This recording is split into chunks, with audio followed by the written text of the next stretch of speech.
네, 여러분 안녕하십니까. 8월 29일 수요일에 MBN 뉴스와이드입니다. 오늘도 대한민국 최고의 패널 6분 나오셨습니다. 어서 오십시오. 안녕하십니까. 안녕하세요. 저 유튜브와 페이스북으로 실시간 생중계해드리겠습니다. 오늘도 많이 응원해 주시고요. 이게 도대체 웬일인가요? 정말 웬 비가 이렇게 무섭게도 오는 것인지 조금 전 제가 확인한 것으로는 포천에 403mm, 403mm, 철원에 431mm의 강우량을 보이고 있고 오늘 밤도 쉬 넘어갈 것 같지가 않습니다. 지금 경기도, 강원도에는 뭐 거의 전 지역에 지금 호우경보나 또는 주의보가 발령돼 있습니다. 그리고 내일 새벽까지 많은 비가 내릴 것으로 예보가 되고 있어서 또 침수 피해가 잇따르고 있다고 해서 정말 밤새 모두가 안녕하시도록 대비를 철저히 하셔야겠습니다. 오늘은 우선 먹고 사는 문제가 지금 정치권에서 대단히 시끄럽습니다. 이 문제부터 풀어보겠습니다. 최저임금 효과 나타나 아니다. 고용 쇼크다. 여야가 소득주도 성장론 난타전을 벌이고 있습니다. 과연 무엇이 빠졌을까? 그리고 통계청장 경질 논란에 대한 시각도 확인해 보겠습니다. 소득주도 성장 놓고 여야 연일 공방전입니다. 막말까지 지금 막 나오고 있네요. 장하성, 홍영표, 강병원 이 세 사람이 지금 주도하고 있는데 예산 확대, 경제 살리는 마중물이 될 것이다. 소득주도 성장이 아니라 세금 중독 성장론 아니냐. 김성태, 김병준, 김용태 이 세 분이 이렇게 이제 공격을 하고 있는 겁니다. 정책 효과를 보려면 시간이 필요하다. 실패한 정책이다.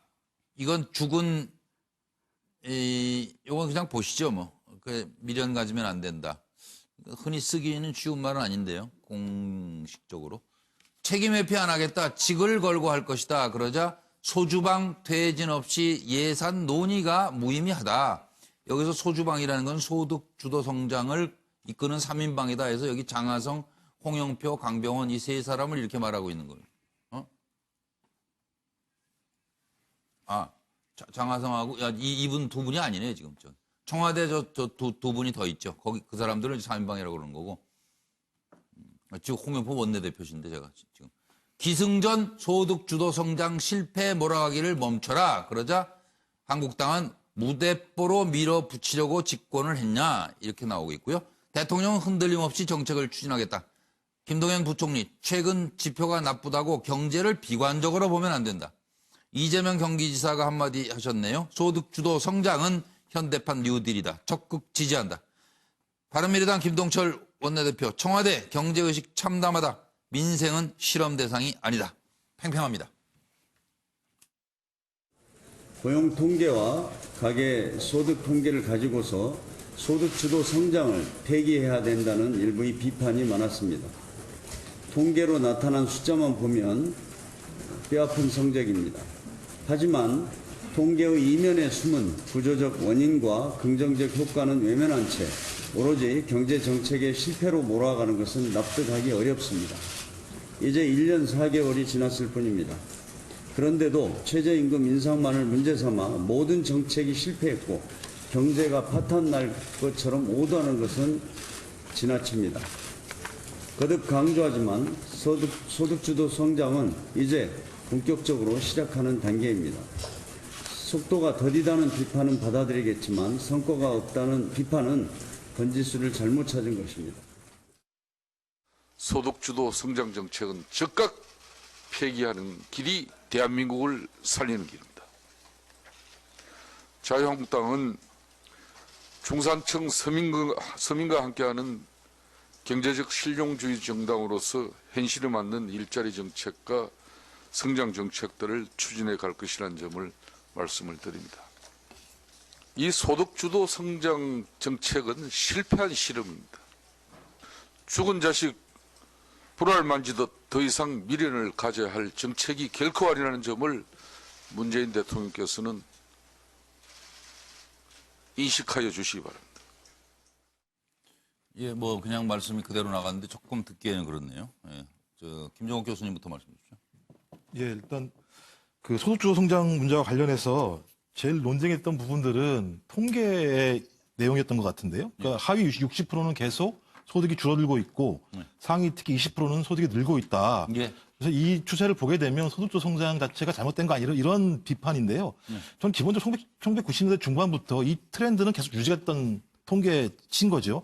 계속적으로 상위 20%는 계속 더 많은 소득을 얻게 되고 60%는 계속 낮아졌던 측면이 있기 때문에 가만히 있어도 차이가 더 벌어지는 거니까. 네네. 그래서 이 문제를 당장 이 정부가 들어서서 벌어진 문제라고 얘기하는 건 예. 정치권 여야 모두 제가 볼 때 중요한 문제는 간과하고 소위 프로파간다.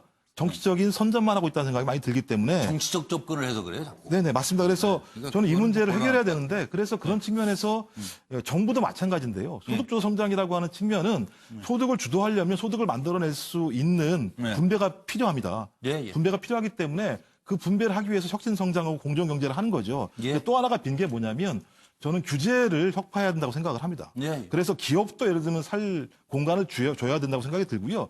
그런 걸 통해서 소위 시장의 자율성과 국가의 분배 정책이 결합된 양상으로 가야 되는데 제가 볼 때는 최근에 문재인 정부가 소위 그 장하성 그다음에 김동연 그다음에 김상조 이 세 명으로 얘기되는 예, 예. 관조성이 너무 강하게 드러나기 때문에 소위 심리적인 필요감도 되게 많은 것 같아요. 그런 측면에서는 좀 청와대 차원에서도 이런 문제를 밀어붙이는 방식으로 갈 것이 아니라 시장과 좀 조화를 하면서. 이게 시그널을 줘야 되는 거죠. 그래서 좀 이거 좀 알았- 접점을 찾았으면 좋겠다는 생각 갖게 됩니다. 예.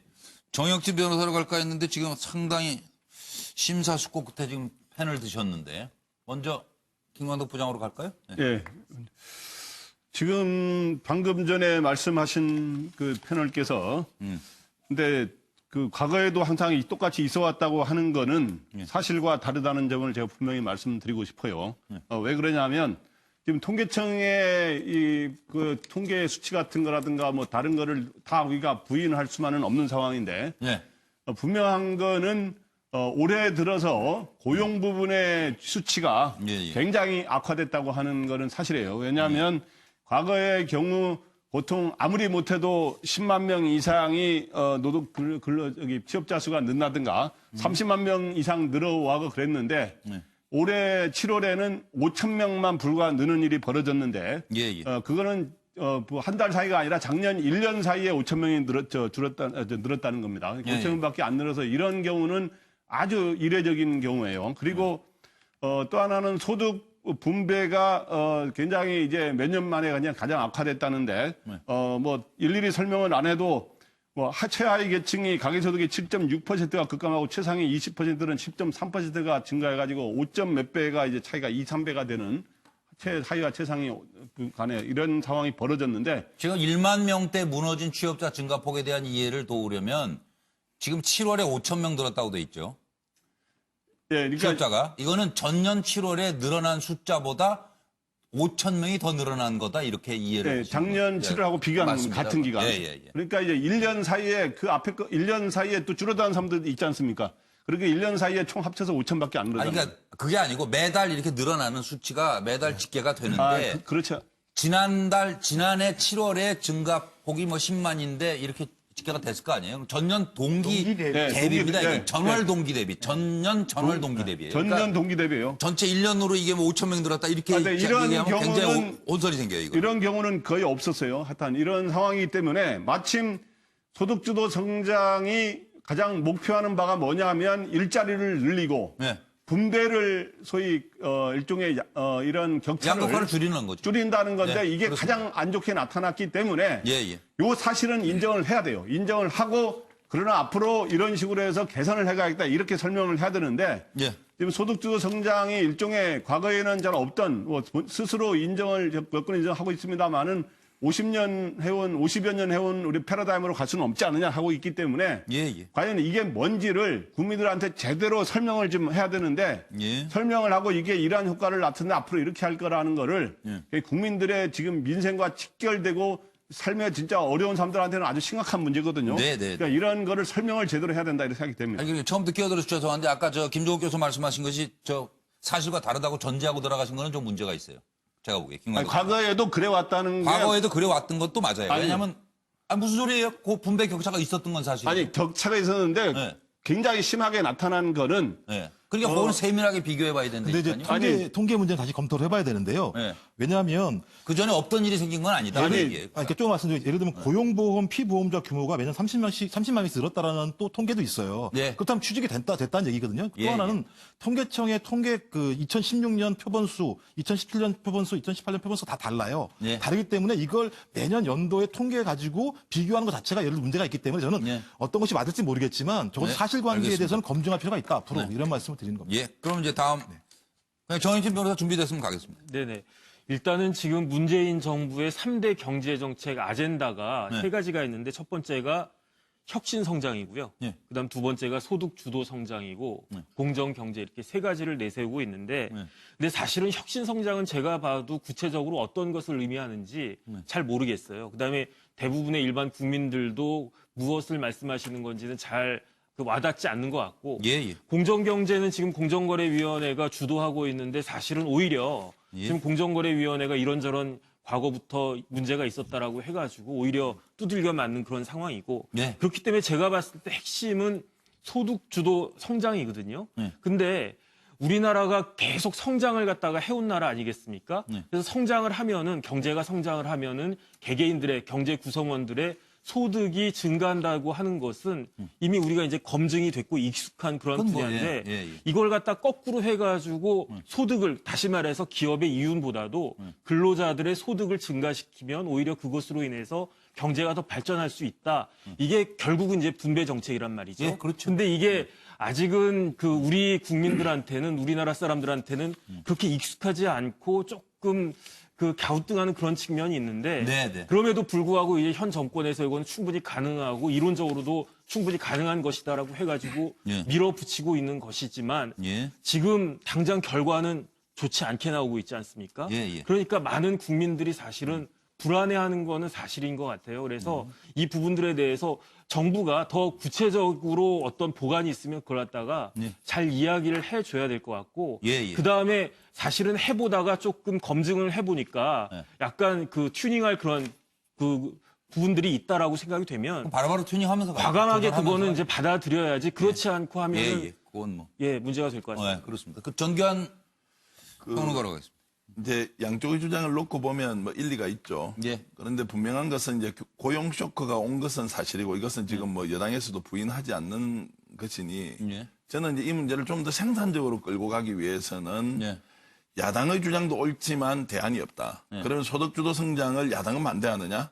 그러면 지난 대선에서 공약으로 내세웠던 1시간 1만 원을 달성해야 한다는 최저임금 그것을 예. 지금 공식적으로 자유한국당이 포기를 하고 우리는 그렇게 하지 않겠다. 이런 문제로 갈 것이냐. 그건 또 아니라는 것이거든요. 그렇죠. 예. 그렇다면 결국 최저임금 문제의 급격한 상승이라는 것은 예. 대안을 만들어 놓지 않고 시기를 조정하지 못한 예. 집권 여당에서 여러 가지 상황들을 만들어간 책임은 분명히 있다. 그럼 예. 이런 상황에서 소득주도 성장이 분명히 옳기 때문에 끝까지 밀고 가겠다고 하는 것이 맞느냐, 여당에서는. 저는 아니다. 예, 예. 솔직하게 인정할 건 좀 인정하고 예. 무엇이 문제인지. 자, 지금 얘기 나오지 않습니까? 우리나라 일자리 문제나 양극화 문제는 산업 구조에서 오는 문제가 바탕에 깔려 있고 그 위에 정책이라는 것이 효과가 있느냐 없느냐에 따라서 시간의 문제가 걸려 있기 때문에 예. 이런 문제를 좀 더 솔직하게 드러내놓고 토론하고 논쟁하면서 국민적 평가를 받아야 한다. 예, 예. 사실 좀 무서운 건 이런 것이죠. 지금 이 마당에 문재인 대통령에 대한 지지 여부를 네. 소득주도 성장을 가져가느냐 아니면 이것이 망한 정책이냐 라면서 국민들한테 강제로 양자택일을 하도록 하는 방식은 정치권에서 조금, 예. 매우 비생산적으로 네, 지금 논쟁을 그렇죠. 이끌어가고 있다. 예, 이런 말씀을 예. 드리겠습니다. 알겠습니다. 그러면 차 의원 갔다가 김 의원으로 가겠습니다. 제가 이 소득주도 성장론 나와가지고 경제학 교과서를 며칠 봤어요. 예. 혹시 제가 잘못 생각하나. 처음부터 이건 아니다 했는데 혹시 제가 모르는 부분이 있을까 봐. 그런데 하여튼 저의 결론은 이렇습니다. 이 소득주도 성장론은 실패할 수밖에 없어요. 그 이유를 제가 이 그림을 설명하면 최저임금을 올렸습니다. 최저임금을 올리면 이게 과연 경제 선순환으로 연결되기에는 너무나 많은 장애 요인들이 있어요. 그게 첫째, 사실 사람들이 경기가 어려우면 소득이 늘어나도 안 써요.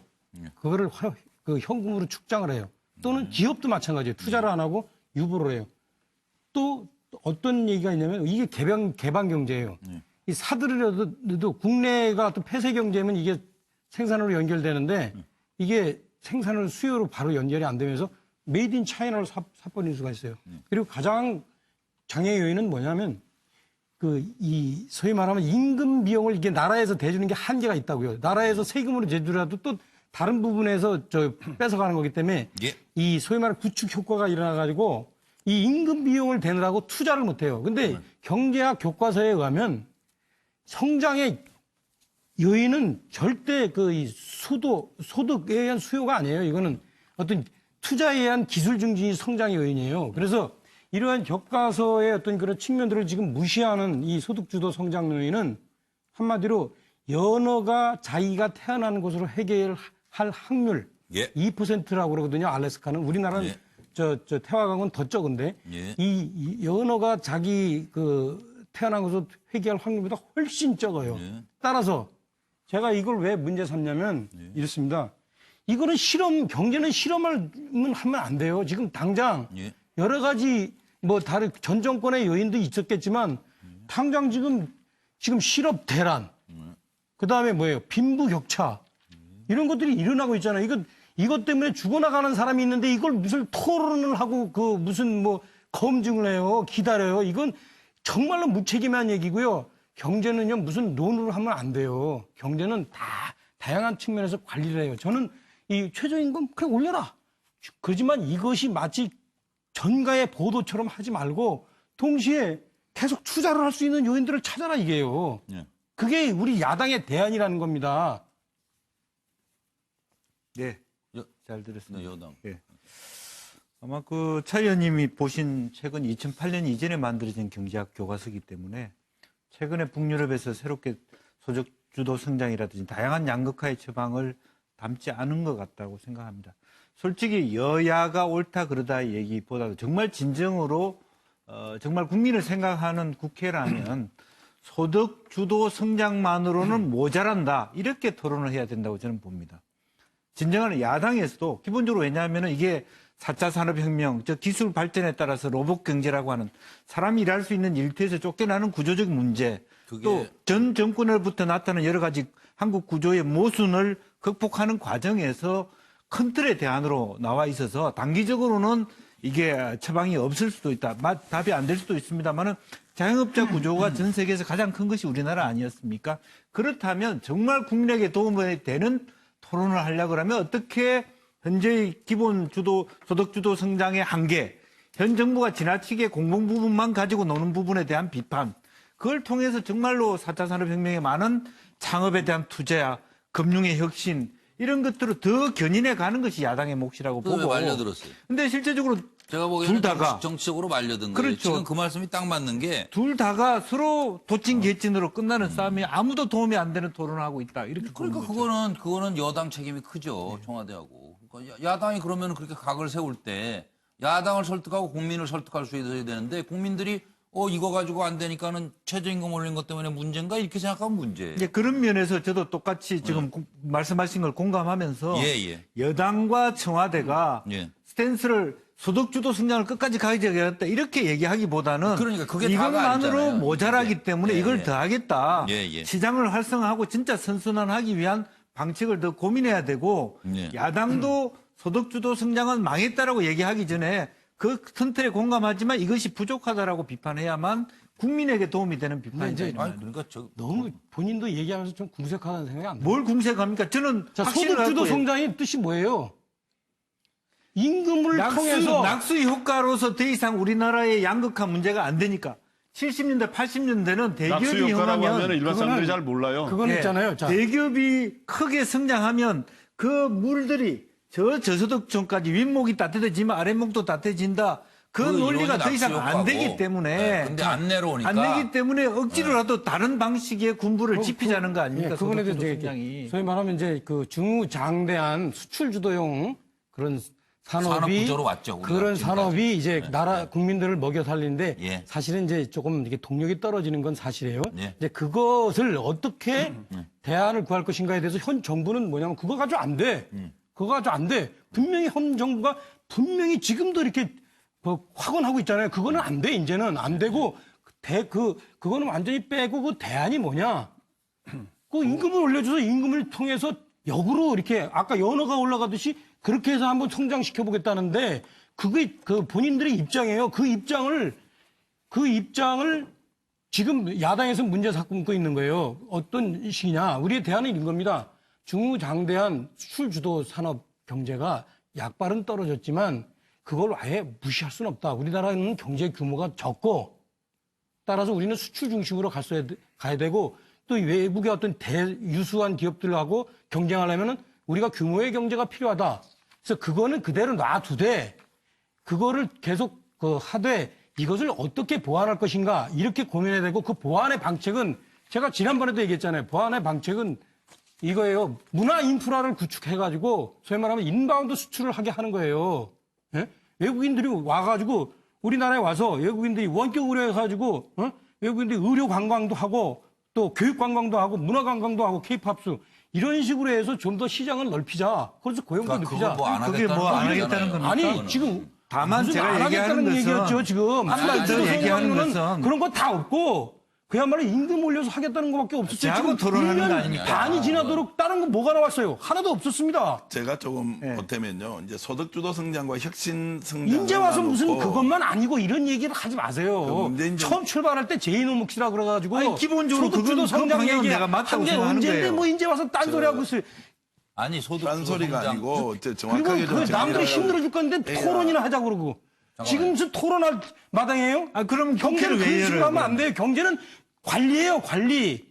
아니, 경제는 관리라는 말도 있고 경제는 성장을 위해서 또 존재하는 수단이라는 것도 있으니까 뭐 여러 가지 해석은 있지만 소득주도 성장이라고 했을 때는 자 저임금 또는 그 소외계층 또는 임금이 아주 낮은 그룹에 대해서 뭔가 소득을 좀 보장해주면서 이 사람들이 가처분할 수 있는 뭔가를 만들어주는 어떻게 보면 분배의 측면과 복지의 측면이 동시에 존재하는 것이 소득주도 성장의 핵심이고요. 옛날에는 뭐 동반 성장, 균형 성장. 그렇습니다. 그리고 혁신 성장이라는 것은 당연히 기업가 정신으로 기업이 혁신적 역량을 발휘해서 부가치를 더욱더 만들어내는 그건 뭐 정권 시대를 초월하는 과제고. 그렇습니다. 이제 그렇잖아요. 그런데 네. 소득주도 성장이라는 건 말 자체를 놓고 네. 자, 소득이 어떻게 성장을 주도하느냐 이 부분에 대한 것들이 오해가 되지만 내용적으로 보면 이것은 분배의 성격이 매우 강한 것이고 예, 예. 그런 면에서 최저임금 문제에 대한 급격한 그 임금 상승 문제가 이제 고용 속도를 가져왔던 이 문제는 이제 보완을 하자는 것인데 예, 예. 마치 문재인 정부가 모든 것을 소득주도 성장으로만 100% 직진하고 있다.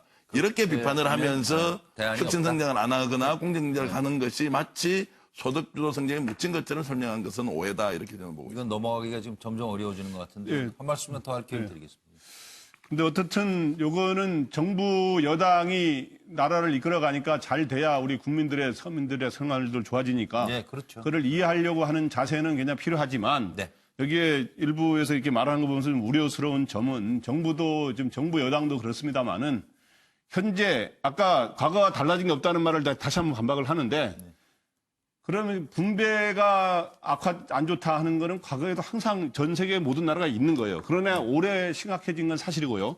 그다음에 일자리가 늘어나는 게 올해 굉장히 적게 늘어나서 문제가 심각해진 건 사실인데 이거를 자꾸 통계가 어쩌고 저쩌고 하면서 이거 부인하려고 하면 네, 문제 국민들이 지금, 심각성을 부인하자는 건 예, 아닌 심각성을 것 같은데. 인정을 해야 돼요. 그리고 과거와 예, 다르게 알겠습니다. 심각성이 나타났다고 하는 거를 예. 인정을 해야지 통계청 뭐 조사가 어떻다는 이런 식으로 자꾸 지금 벗어나려고 하는 움직임을 보이고 있는데 특히 이 자리에서는 그런 말을 할 필요가 없어요. 그런 거 사실을 인정하고 과연 그런 걸 인정하고 어떻게 국민들한테 설득을 하면서 어떻게 하면 분배를 이렇게 빈부격차를 완화시키고 그다음에 일자리를 늘려갈까 하는 거를 실제로 진지하게 고민하는 이러한 모습을 보여줘야 국민들도 이해를 하는데 그러니까 다시 한 번만 얘기하자면 통계청 조사에 대한 논란을 좀 이따 다시 하시고 할 거고요. 어떻든 분명하게 과거에 달라진 거는 일자리의 증가에 5천 명밖에 안 한 거는 2010년 금융위기에 영향이 있던 거에 이후에 처음 있는 일이고 그다음에 소득 분배가 악화된 거는 10년 만에 가장 악화됐다. 이거는 이제 객관적인 수치로 나온 거거든요. 이거를 통계청의 지금까지 조사를 이거는 문제가 있다라고 하는 건 제가 뭐 정치부 기자도 20년 이상 취재를 했고 제가 언론에 들어 과거에도 보면 신문을 보면 과거에 권위주의 정권 시절에도 통계가 잘못됐다는 걸 논란을 삼은 적은 제가 보기에 별로 들어본 적이 없는 것 같아요. 네, 알겠습니다. 그 정도 지적해 주시고 그냥 저 지금 통계청정 교체 논란 공방에 대한 시각도 저희가 준비를 했는데요. 이 얘기로 좀 넘어가도록 하겠습니다. 잠깐 들어보시고요.